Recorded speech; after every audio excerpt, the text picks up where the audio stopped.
সকলোকে নমস্কাৰ জনাইছো আপোনালোক সকলোকে মেজেষ্টিক একাডেমীৰ অন্য এটি ক্লাছলৈ স্বাগতম জনাইছো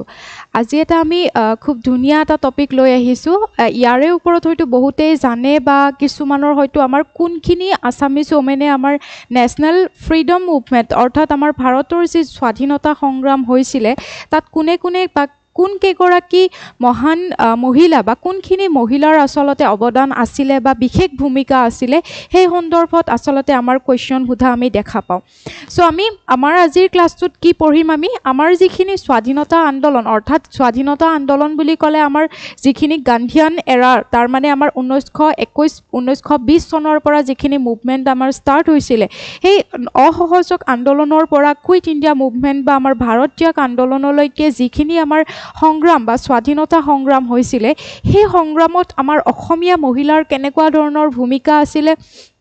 বা কাৰ বিশেষ ভূমিকা আছিল নাম কেটা কি হয় সেই সন্দৰ্ভত আমি জানিবলৈ চেষ্টা কৰিম আৰু তাৰ লগতে সেইখিনি সময়ত আমাৰ কিবা তেনেকুৱা অৰ্গানাইজেশ্যন ফৰ্ম হৈছিল নেকি আমাৰ যেতিয়া আন্দোলনবিলাক চলি আছিল স্বাধীনতা আন্দোলনবিলাক চলি থকাৰ সময়ত অসমত তেনেকুৱা ধৰণৰ কিবা সংস্থা হওক বা কিবা তেনেকুৱা অৰ্গানাইজেশ্যন হওক কিবা ফৰ্ম হৈছিল নেকি যদি হৈছিল কি হৈছিল সো সেই সন্দৰ্ভতে আমি আজিৰ ক্লাছটো খুব চমুকৈ কৰিম আই হোপ আপোনালোকৰ কাৰণে সুবিধা হ'ব আৰু হেখলৈকে ক্লাছটো চাব সো আমাৰ প্ৰথমটো যেটো মুভমেন্ট আমাৰ ষ্টাৰ্ট হৈছিল নন কোঅপাৰেচন মুভমেন্ট বা ভাৰত আমাৰ যেটো অসহযোগ আন্দোলন তাৰ মানে যেতিয়া আমাৰ জালিৱানৱালা বাগ যেটো হত্যাকাণ্ড হৈ গল সংঘটিত হৈ গল তাৰে পিছত আমাৰ যেটো খিলাফত মুভমেন্ট বুলি কম বা খিলাফত আন্দোলনটো আছিল মুসলিম সম্প্ৰদায়ৰ ব্যক্তিসকলে খলিফা যি আছিল তুৰস্কৰ সম্ৰাট তেওঁক পূৰ্বৰ মৰ্যাদালৈ অনাৰ বাবে কি কৰিছিল সেই মুভমেন্টটো ষ্টাৰ্ট হৈছিল আমাৰ ইণ্ডিয়াটো হৈছিল আৰু তেতিয়া গান্ধীজীয়ে কি কৈছিল মহাত্মা গান্ধীয়ে কৈছিল যে তোমালোকৰ আমি এই খিলাফত মুভমেন্টত আমি যোগ দিম কিন্তু তোমালোকেও কি কৰিব লাগিব ইয়াৰ পিছত বা এনেকুৱাকে আমি ব্ৰিটিছৰ এগেইনষ্টত আমি এটা অসহযোগ আন্দোলন আমি গঢ় দি তুলিব লাগিব এই বুলি মহাত্মা গান্ধীয়ে 1920 চনৰ পৰা আমাৰ কি কৰা হৈছিল অসহযোগ আন্দোলনৰ যেটো প্ৰক্ৰিয়া বা যেটো প্ৰসেস বা আৰম্ভণি কি কৰিছিল কৰি তুলিছিল কোনে মহাত্মা গান্ধীয়ে সো মহাত্মা গান্ধীয়ে এই অসহযোগ আন্দোলনটোক আৰু বেছি সক্ৰিয় কৰিবৰ কাৰণে আৰু বেছি জনপ্ৰিয় কৰি তুলিবৰ কাৰণে বা সমগ্ৰ ভাৰতবৰ্ষত যাতে লোকসকলে ইয়াত অংশগ্ৰহণ কৰে ব্ৰিটিছৰ এগেইনষ্টত যাতে মাতে সেই কাৰণে মহাত্মা গান্ধীয়ে ঠায়ে ঠায়ে কি কৰিছিল তেওঁ স্পীচ দিবলৈ গৈছিল ভাষণ দিবলৈ গৈছিল বা মানুহক সজাগ কৰিবলৈ গৈছিল আৰু তেনেকুৱাকে আমাৰ অসমতো কি হৈছিল মহাত্মা গান্ধীয়ে 1921 চনত কেতিয়া আহিছিল 1921 চনত কি কৰিছিল আমাৰ যেতিয়া পাণ্ডুত সেশন বহিছিল আইএনসিৰ সেশন ৰাইট তো তেতিয়া পাণ্ডুত সেশন বহাৰ আগতে 1926 চন মানত কি হৈছিল 1921 ইয়েস 26তটো আমাৰ পাণ্ডুত হওতে তেতিয়াও আহিছিল বাট 1921 চনত প্ৰথমতে কি কৰিছিল অসমলৈ আহিছিল কোনে আহিছিল গান্ধী বা মহাত্মা গান্ধী আহিছিল কিয় আহিছিল যাতে অসহযোগ আন্দোলনত সমগ্ৰ নাৰী জাতিটো বা আমাৰ অসমৰো নাৰী জাতিক যাতে নাৰী জাতিৰ যাতে এক সক্ৰিয় ভূমিকা তাত থাকে সেই কাৰণে বা নাৰীখিনিক যাতে তেওঁলোকৰো যাতে পাৰ্টিসিপেশন থাকে বা তেওঁলোকৰ অৱদানৰ বাবে মহাত্মা গান্ধীয়ে তেনেকুৱা ধৰণৰ ভাষণ দিবলৈ আহিছিল বা নাৰীখিনিক এই যেটো আন্দোলন অসহযোগ আন্দোলন তাত আকৰ্ষণ কৰিবলৈ আহিছিল সো তেনেকুৱাকে মহাত্মা গান্ধীৰ যি নীতি আছিল যি আদৰ্শ আছিল নন ভায়োলেন্স বা আমাৰ গান্ধীজীৰ যেটো আমি কওঁ নন ভায়োলেন্স অৰ্থাৎ অহিংসা নীতি সেই অহিংসা নীতিৰে যি গান্ধীজীয়ে সেই অসহযোগ আন্দোলনটো গঢ় দি তুলিছিল সেই যেটো গান্ধীৰ নীতি আদৰ্শ তাৰ প্ৰতি আকৰ্ষিত হৈছিল আমাৰ বহুখিনি অসমীয়া কি মহিলা আৰু তাৰ ভিতৰত আমি যদি চাওঁ ভানুমতি তালুকদাৰ সো ভানুমতি তালুকদাৰৰ কথা আমি জানিবলগীয়া খুব ইম্পৰ্টেন্ট হয় আপোনালোকক সুধিব পাৰে ভানুমতি তালুকদাৰ যদি আমি চাওঁ তেখেত আসলতে তিনিগৰাকী সন্তানৰ মাতৃ আছিল তো তিনিগৰাকী সন্তানৰ মাতৃ আৰু এগৰাকী হাউসৱাইফ হোৱাৰ সত্ত্বেও তেওঁ কিন্তু এই আন্দোলনটোত ভাগ লোৱাৰ পৰা পিছ হুকি ৰোৱা নাছিল আৰু ভানুমতি তালুকদাৰে কি কৰিছিল তেখেতে গান্ধীজীৰ মই যেটো কলো 1921 চনত গান্ধীজীৰ যি অসম ভ্ৰমণ আছিল সেই অসম ভ্ৰমণত গান্ধীজীয়ে যেটো আহি পেলাই যেটো ভাষণ দিছিল স্পীচ দিছিল নন ভায়োলেন্সৰ কথা কৈছিল বা অহিংসা নীতিৰ কথা কৈছিল সত্যৰ কথা কৈছিল সেই বস্তুটোৰ প্ৰতি আকৰ্ষিত জৰ্জৰিত হৈ ভানুমতী তালুকদাৰে কি কৰিছিলে তেওঁ ভাবিছিলে যে ঘৰৰ মাজত আবদ্ধ হৈ থাকিলে নহ'ব স্বাধীনতা সংগ্ৰামখনত আচলতে আমি মহিলাখিনিৰো কি আছে এক প্ৰয়োজন আছে মহিলাখিনিৰ ভূমিকা বা মহিলাখিনিও যাতে তাত গৈ কিনে যোগ দিয়ে অংশগ্ৰহণ কৰে সেইখিনিৰ নিশ্চয়কৈ প্ৰয়োজনীয়তা আছে এই বুলি ভানুমতী তালুকদাৰে কি কৰিছিলে তেওঁ নিজৰ মাতৃভূমিৰ কাৰণে নিজৰ দেশ প্ৰেমটোক আঁকোৱালি লৈ পেলাই নিজৰ মাতৃভূমিৰ কাৰণে তেওঁ ওলাই গৈছিলে তিনিগৰাকী সন্তান থকাৰ স্বত্তেও কি কৰিছিলে ভানুমতী তালুকদাৰে কিন্তু পিছ হুহুকি ৰোৱা নাছিলে তেওঁ সেই অসহযোগ আন্দোলনত কি কৰিছিলে যোগ দিছিলে ঠিক আছে কিন্তু সেই অসহযোগ আন্দোলনত যোগ দিয়াৰ পিছতো কিন্তু তেখেতৰ কি হৈছিলে মৃত্যু হৈছিলে ভানুমতী তালুকদাৰৰ আৰু সেই কাৰণে ভানুমতী তালুকদাৰে যে নিজৰ সন্তান তিনিটা সন্তান আঁতৰি পেলাইও যে এই আন্দোলনত তেওঁ সক্ৰিয়ভাৱে কি কৰিছিলে অংশগ্ৰহণ কৰিছিলে তাৰ বাবে কি কৰিছিলে মহাত্মা গান্ধীয়ে তেওঁক এটা টাইটেল দিছিলে যিটো টাইটেল আপোনালোকৰ কাৰণে খুব বেছি ইম্পৰ্টেণ্ট হয় পৰীক্ষাত সুধি থাকে যে কি টাইটেল আছিলে সৰোজিনী অৰ্থাৎ অসমৰ সৰোজিনী বুলি কি কৰিছিলে গান্ধীয়ে উপাধি দিছিলে কাক দিছিলে আপোনালোকক কুৱেশ্যন সুধিলে নিশ্চয়কৈ ক'ব পাৰিব কাক দিছিলে ভানুমতী তালুকদাৰক দিছিলে কোনে মহাত্মা গান্ধীয়ে মানে মাতিছিলে তেনেকুৱাকৈ যে অসমৰ সৰোজিনী বুলি আৰু এটা তেওঁৰ স্বেচ্ছাসেৱী বাই বুলি কোৱা হয় তাৰ মানে তেওঁ নিজৰ ইচ্ছাৰে মৃত্যুকো মানে তেওঁ ভয় নকৰি আওকাণ কৰি ফেমিলি এৰি পেলাই তেওঁ কি কৰিছিলে নিজৰ দেশ প্ৰেমৰ কাৰণে বা নিজৰ যিটো মাতৃভূমি নিজৰ মাতৃভূমিৰ বাবে কি কৰিছিলে তেওঁ উৎসৰ্গা কৰি দিছিলে নিজকে কিহৰ কাৰণে কিহৰ এগেইনষ্টত ব্ৰিটিছৰ এগেইনষ্টত মাতি পেলাই চ' এইটো এটা আপোনালোকৰ কাৰণে খুব এটা ইম্পৰ্টেণ্ট হয় ভানুমতী তালুকদাৰ আপোনালোকক যদি সোধে কোনটো সময়ত তেওঁৰ সক্ৰিয় অংশগ্ৰহণ আছিলে বা কোনটো আন্দোলনত তেওঁৰ সক্ৰিয় অংশগ্ৰহণ আছিলে তেতিয়া আপোনালোকে লিখিব পাৰিব লাগিব কি হয় আমাৰ যিটো নন কোঅপাৰেশ্যন মুভমেণ্ট বা অসহযোগ আন্দোলন ক্লিয়াৰ এগৰাকী নাৰীৰ কথা আমি পঢ়িলো ওকে এইখিনিয়ে ইম্পৰ্টেণ্ট হয় তেওঁৰ বিষয়ে নেক্সটটো আমি চাম নেক্সটটো আছে এইটো খুব বেছি ইম্পৰ্টেণ্ট হয় মংৰি ওৰাং যাক অলছ' তেওঁক কি বুলি কোৱা হয় মালতী মেম বুলি কোৱা হয় চবে মনত ৰাখিব মংৰি ওৰাং বা মালতী মেম মংৰি ওৰাং ওৰফে মালতী মেম অৰ্থাৎ তেওঁ কি আছিলে এগৰাকী চাহ বাগিচাৰ কৰ্মচাৰী আছিলে কোন কাৰ কথা ক'লোঁ মই মংৰি ওৰাঙৰ কথা ক'লোঁ অলছ' ন'ন এজ মালতী মেম ওকে চ' তেওঁ কি আছিলে চাহ বাগানৰ এগৰাকী কৰ্মচাৰী আছিলে কিন্তু মই যিটো ক'লোঁ মহাত্মা গান্ধীৰ যি অসম ভ্ৰমণ আছিলে বা মহাত্মা গান্ধীৰ যিটো নন ভাইলেন্সৰ আদৰ্শ বা আমাৰ যিটো অহিংসা নীতিৰ যি আদৰ্শ আছিলে আইডিঅ'লজি আছিলে মংৰি ওৰাঙো সেই আইডিঅ'লজিটোৰ প্ৰতি আকৰ্ষিত হৈছিলে আৰু মংৰি ওৰাং বা ওৰফে মালতী মেমে কি কৰিছিলে তেখেতেও ভাবিছিলে যে তেখেত কিহৰ এগেইনষ্টত মাতিব যে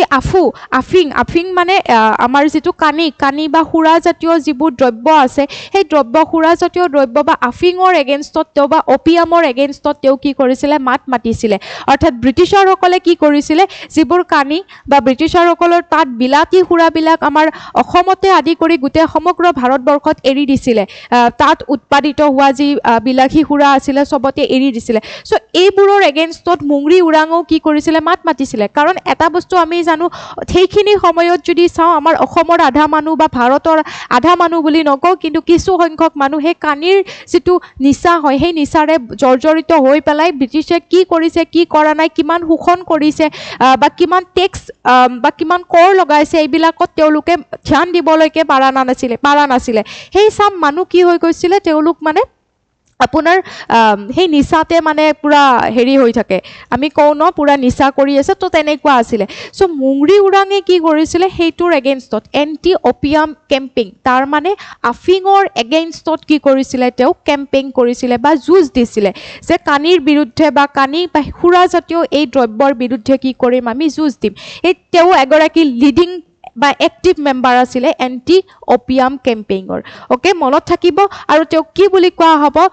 মালতী মেম বুলি কোৱা হ'ব আৰু তেনে কোৱা হৈছিলে আৰু তেওঁক এই যে মালতী মেমৰ কথা ক'লোঁ বা মংৰি ওৰাঙৰ কথা ক'লোঁ বা তেওঁ যে এই এণ্টি অপিয়াম কেম্পেইনৰ এগৰাকী লিডিং মেম্বাৰ আছিলে বা এগৰাকী এক্টিভ মেম্বাৰ আছিলে যে সুৰাৰ এগেইনষ্টত তেওঁ বা ব্ৰিটিছৰ সুৰাৰ এগেইনষ্ট মানে ব্ৰিটিছৰো এগেইনষ্ট কৰিছিলে একেলগে তো তাৰ এগেইনষ্টত মাত দিছিলে আৰু এনেকুৱাকৈ চাহ বাগানত বা মংৰি ওৰাং মই ক'লোঁ অলৰেডি চাহ বাগানৰ এগৰাকী কৰ্মচাৰী আছিলে তো সেই এৰিয়াত তেওঁ কি কৰিছিলে এই এণ্টি অপিয়াম বা সুৰাৰ এগেইনষ্টত তেওঁক ধৰ্ণা দিছিলে ওকে সেই যে ধৰ্ণা দিলে পিকেটিং কৰিলে তো সেই বস্তুটোত কি হৈছিলে তাৰে পুলিচ আৰু মুংৰি উৰাঙৰ কি হৈছিলে সংঘৰ্ষ হৈছিলে মুংৰি উৰাঙৰ লগত আৰু কিছু মহিলা আছিলে আৰু কিছু ব্যক্তি আছিলে আৰু তেওঁলোকৰ লগত সেই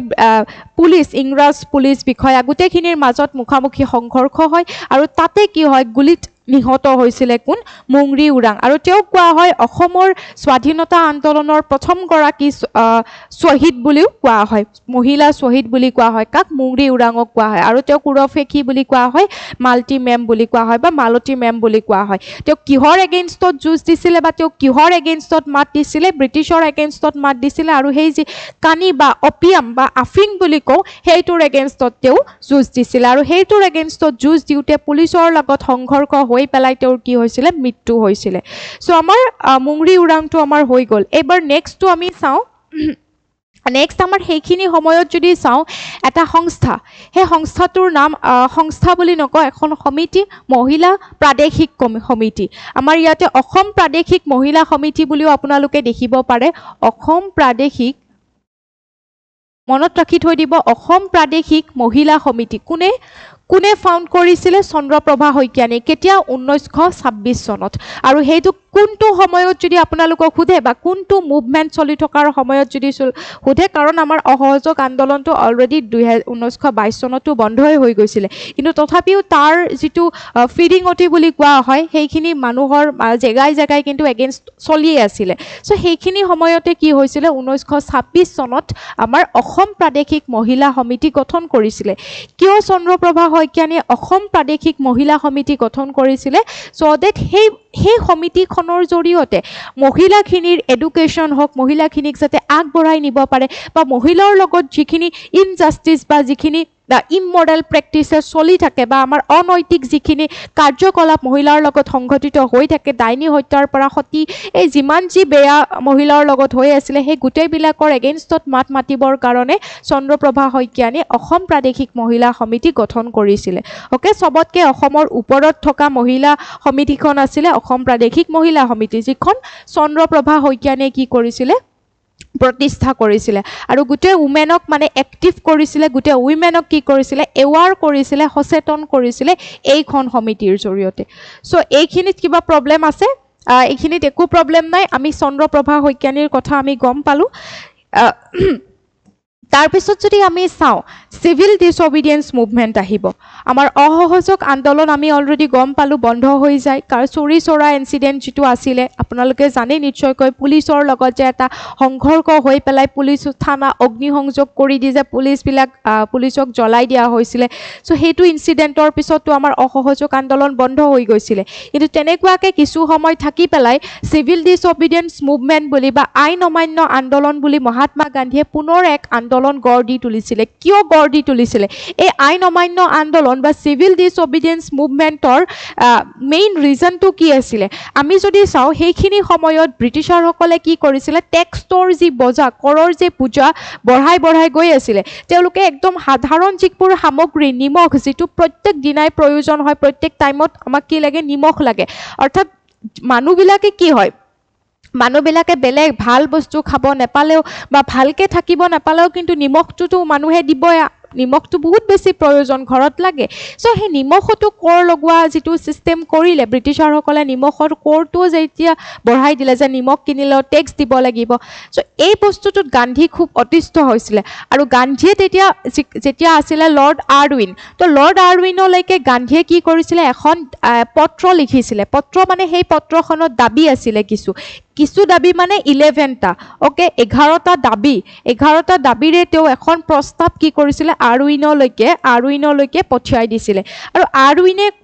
কৈছিলে যে তুমি যদি এই দাবীসমূহ মানি লোৱা যদি তুমি মানি নোলোৱা এই দাবীসমূহ তেতিয়াহ'লে আমি চিভিল ডিছঅবিডিয়েন্স মুভমেণ্ট আৰম্ভ কৰিম বা আমি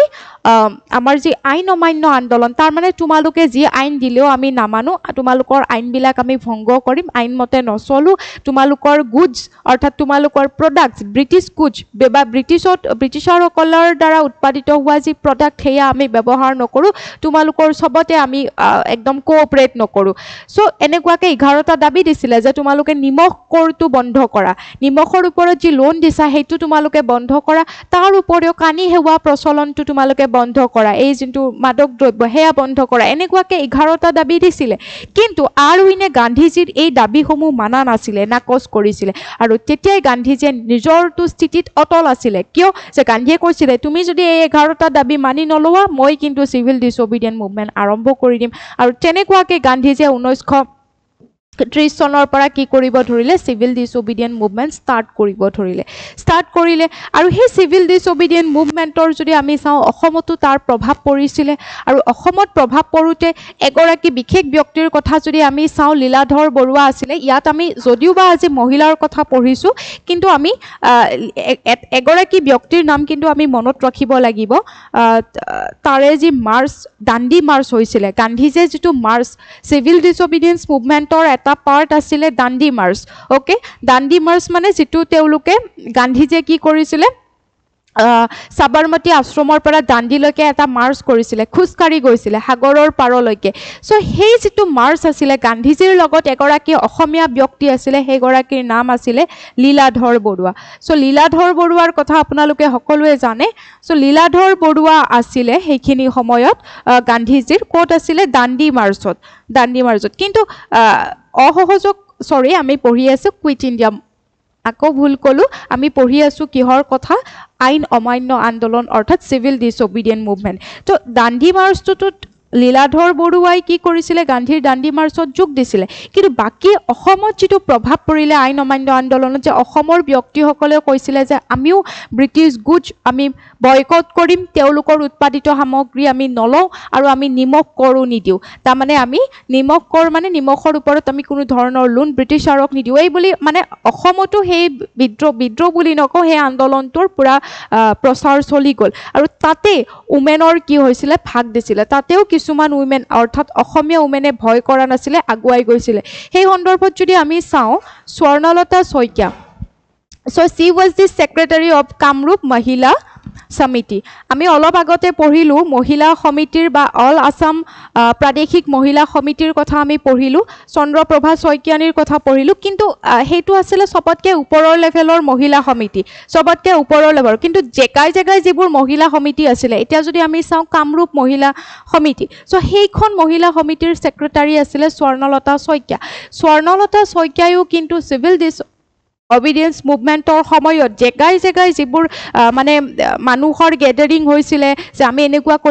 কৰিম সেইবোৰত স্বৰ্ণলতা শইকীয়াই ভাগ দিছিলে ভাগ দি পেলাই কি কৰিছিলে মহিলাসকলকো এট্ৰেক্ট কৰিবলৈ চেষ্টা কৰিছিলে বা মহিলাসকলকো পাৰ্টিচিপেশ্যনৰ কাৰণে মানে আহ্বান জনাইছিলে যে তোমালোকো আহা বা এৱাৰ কৰি দিছিলে বা মহিলাসকল এই সমিতিখনে কি কৰিব পাৰে এই সমিতি মই যিটো ক'লোঁ মহিলা সমিতি এইখন সমিতিৰো কাম আছিলে সেয়াই গাৰ্লছ বা আমাৰ যিখিনি উইমেন আছে তেওঁলোকক সক্ৰিয় কৰি তোলা তেওঁলোকক এৱাৰ কৰি তোলা বা তেওঁলোকৰ শিক্ষা দীক্ষাৰ পৰা সবখিনি বস্তুত মুঠতে মহিলাখিনিক আগবঢ়াই লৈ যোৱা তো কি হ'ল স্বৰ্ণলতা শইকীয়ায়ো আছিলে আইন অমান্য আন্দোলনৰ এগৰাকী অন্যতম কি হয় যোদ্ধা বুলি আমি ক'ব পাৰোঁ চ' তেওঁ আছিলে এগৰাকী আমি গম পালোঁ স্বৰ্ণলতা শইকীয়া কোনটো মুভমেণ্টৰ সময়ত আইন অমান্য আন্দোলনত এতিয়া আমি নেক্সটটো ইম্পৰ্টেণ্ট চাম পুষ্পলতা দাস আছিলে স্বৰ্ণলতা শইকীয়াৰে জীয়ৰী আছিলে পুষ্পলতা দাস চ' পুষ্পলতা দাসে কি কৰিছিলে এটা সংস্থা অ'কে চৰি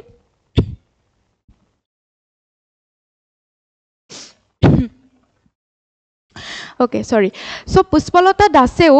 মুক্তি সংঘ কি কৰিছিলে এটা মুক্তি সংঘ বুলি অৰ্গেনাইজেশ্যন এটা কি কৰিছিলে খুলিছিলে কিন্তু তেওঁ অকলে খোলা নাছিলে উইথ দ্য হেল্প অফ পুণ্যপ্ৰভা মই ইয়াতে নামটো লিখি দিছোঁ পুণ্যপ্ৰভা এণ্ড কাৰ জৰিয়তে পুণ্যপ্ৰভা এণ্ড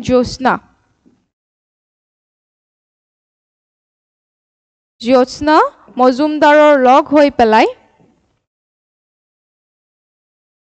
পুণ্যপ্ৰভা এণ্ড জ্যোৎস্না মজুমদাৰৰ লগ হৈ পেলাই পুষ্পলতা দাসে মানে কি কৰিছিলে আমাৰ যিটো মুক্তি সংঘ কি কৰিছিলে ফৰ্ম কৰিছিলে মুক্তি সংঘ কোনে ফৰ্ম কৰিছিলে বুলি সুধিলে আমি কি লিখিব লাগিব 1931 মানত কি কৰিছিলে ইয়াৰ এষ্টাব্লিছ হৈছিলে 1931 মানত মই যদি ইয়াৰটো ভুল কৰা নাই সো এইখিনি সময়ত মুক্তি সংঘ কি কৰিছিলে পুষ্পলতা দাসে with the help of Punyaprabha and Jyotsna Majumdar Sorry. So, Punyprabha and Jyotsna Mojumdarar log hoi pelai ki korisile. I'm so sorry. Jitu মুক্তি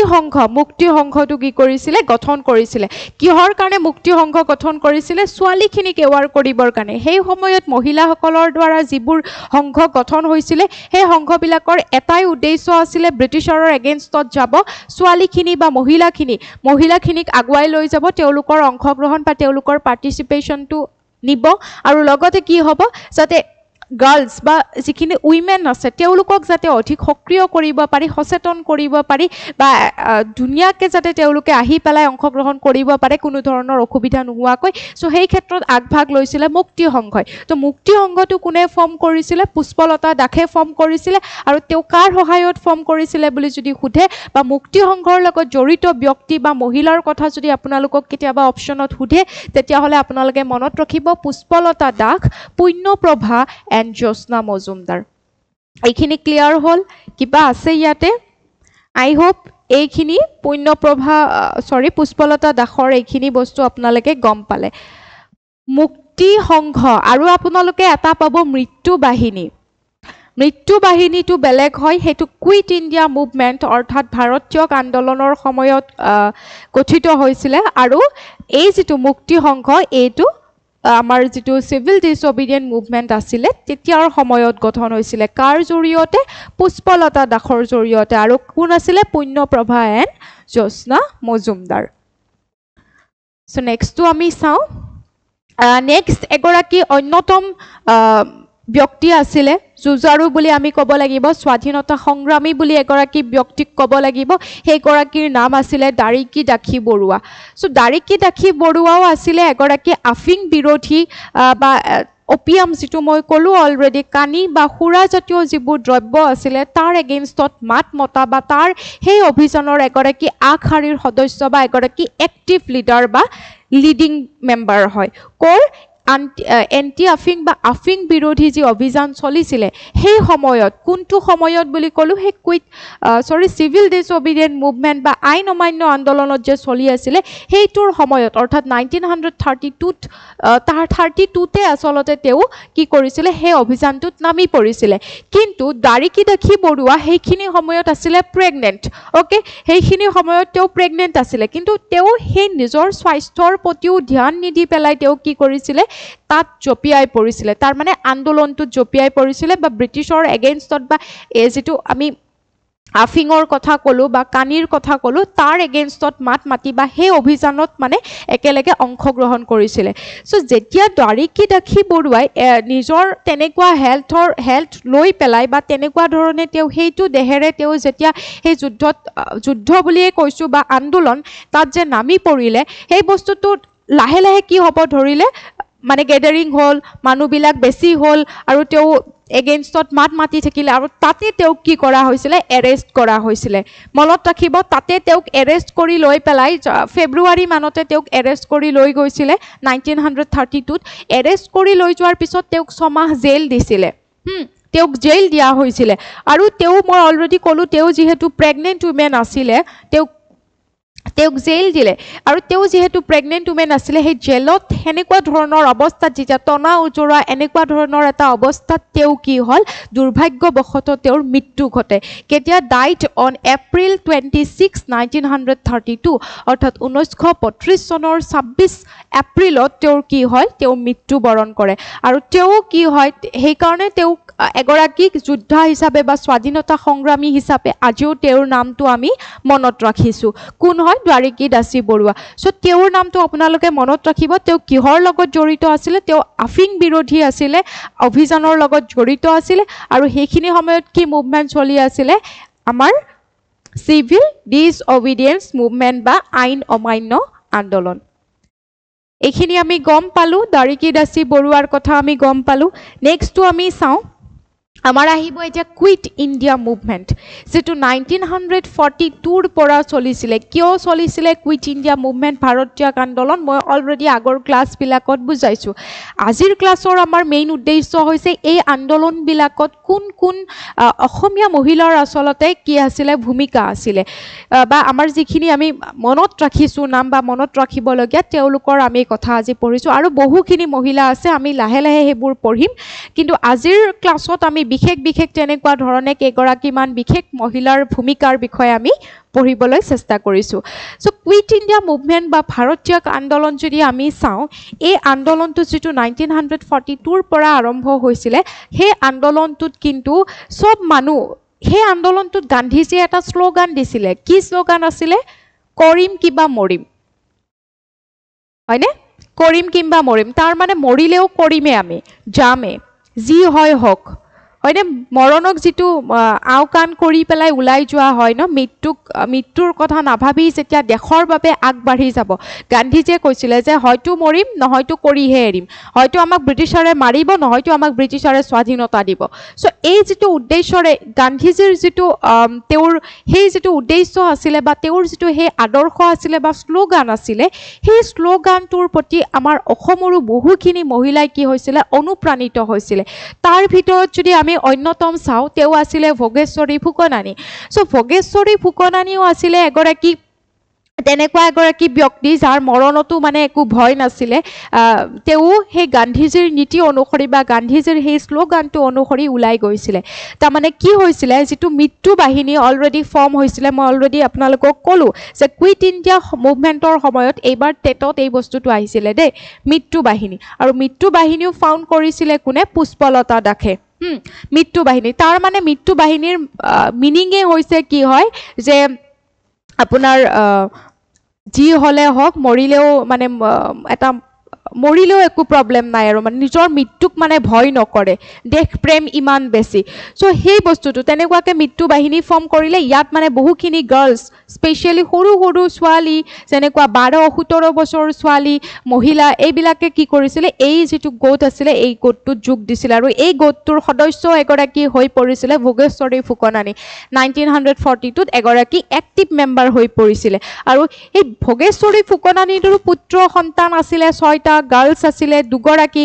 মই যদি ভুল কৰা নাই দেই। তেওঁৰ সেইখিনি সন্তান তেওঁ গোটেইখিনি এৰি পেলাই, এগৰাকী হাউচৱাইফ আছিলে, চব এৰি পেলাই তেওঁ কি কৰিছিলে, এই আন্দোলনটোত জঁপিয়াই পৰিছিলে। তাৰমানে নিজৰ মৃত্যু, নিজৰ ফেমিলি, নিজৰ পৰিয়াল একো চিন্তা কৰা নাই, তেওঁ জাষ্ট দেশ প্ৰেম তেওঁৰ ইমানেই আছিলে বা দেশক ৰক্ষা কৰাৰ তেওঁৰ প্ৰৱণতা ইমানেই আছিলে, তেওঁ ওলাই আহিছিলে। আৰু ওলাই আহি পেলাই তেওঁ বিচাৰিছিলে যিখন আমাৰ তিৰংগা, যিখন আমাৰ ৰাষ্ট্ৰীয় পতাকা, সেইখন উৰুৱাই লৈ যাব। প্ৰত্যেক পুলিচ থানাত যিবোৰ ব্ৰিটিছৰ ফ্লেগ আছে সেইবোৰ গুচাই দিব, গুচাই দি পেলাই নিজৰ ফ্লেগখন পুতিব। চ' এয়া উদ্দেশ্য বা ইচ্ছা আছিলে ভোগেশ্বৰী ফুকনানীৰো। চ' ভোগেশ্বৰী ফুকনানীও কি কৰিছিলে, ছেপ্টেম্বৰ 18ত 1942ত 1942 চনত কি কৰিছিলে, ওলাই গৈছিলে। আৰু ফ্লেগখন বেৰহামপুৰত কি কৰিছিলে, সেই নেশ্যনেল ফ্লেগখন উৰুৱাৰ চেষ্টা কৰিছিলে তেওঁ। বেৰহামপুৰ তাৰমানে নগাঁও জিলাত, তেওঁ নগাঁৱৰ পৰাই আছিলে। চ' বেৰহামপুৰতো তেওঁ ফ্লেগখন লৈ গৈছিলে, উৰাবলৈ চেষ্টা কৰিছিলে নিজৰ দেশৰ পতাকাখন। আৰু সেই সময়তে কি কৰিছিলে, তেওঁক শ্বুট কৰি পেলাই মাৰা হৈছিলে। আৰক্ষী ব্ৰিটিছ সেনাই কি কৰিছিলে, তেওঁক শ্বুট কৰি পেলাই মাৰি পেলাইছিলে। কিন্তু তাৰ আগত ভোগেশ্বৰী ফুকনানীয়ে বহুখিনি কাম কৰিছিলে। মই যদি কওঁ, তেওঁৰ সময়ত হেৰিও কৰা হৈছিলে, তোমাৰ যিটো আমাৰ তেওঁ আৰু কিছুমান কাম কৰিছিলে। ভোগেশ্বৰী ফুকনানী অকল কুইট ইণ্ডিয়া মুভমেণ্টতে তেওঁ আগভাগ লোৱা নাছিলে, তেওঁ চিভিল ডিছঅবিডিয়েঞ্চ মুভমেণ্টৰ সময়ত বা অসহযোগ আন্দোলনৰ সময়তো তেওঁ কিছু কাম কৰিছিলে। যেনেকুৱা মই যদি কওঁ, নগাঁও জিলাত 1930 যিটো সেইখিনি সময়ত আৰু সেইখিনি সময়ৰ পিৰিয়ডত কি কৰিছিলে, নগাঁও জিলাত তেওঁ আমাৰ INCৰ ইণ্ডিয়ান নেশ্যনেল কংগ্ৰেছ কমিটিৰ মানে ব্ৰাঞ্চ তাত স্থাপন কৰিবৰ কাৰণে বা অফিচ স্থাপন কৰিবৰ কাৰণে তেওঁ চেষ্টা কৰিছিলে। সেই মৰ্মে অফিচ স্থাপন হৈছিলে, কিন্তু ব্ৰিটিছাৰসকলে কি কৰিছিলে, সেই অফিচটো পুনৰাই কংগ্ৰেছৰ যিটো অফিচ প্ৰতিষ্ঠা বা ফৰ্ম তাত মানে স্থাপন কৰিছিলে সেইটো তলা লগাই দিছিলে আকৌ ভোগেশ্বৰী ফুকনানীয়ে সেই তলা খুলিছিলে মানে প্ৰটেষ্ট কৰি পেলাই বা বিভিন্ন মানুহ লৈ পেলাই আকৌ ব্ৰিটিছৰ এগেইনষ্টত গৈ পেলাই কংগ্ৰেছ